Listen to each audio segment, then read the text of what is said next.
नमस्कार, मी विनिशा कुलकर्णी म्हणजेच जय जय स्वामी समर्थ या मालिकेतील तुमची लाडकी रमणी तसेच हीच खरी फॅमिलीची गंमत आहे या नाटकातील सुनैना। माननीय खासदार डॉक्टर श्रीकांत शिंदेजी साहेब यांच्या मार्गदर्शनाखाली तसेच श्री स्वामी समर्थ सेवा संस्था आयोजित मंगळागौर स्पर्धा 2025 येथे मी आपणास भेटायला येते। 17 ऑगस्ट 2025 पलावाड डोंबिवली येथे।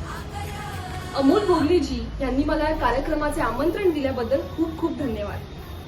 चला तर मग भेटूयात पलावा डोंबिवली येथे 17 ऑगस्ट 2025।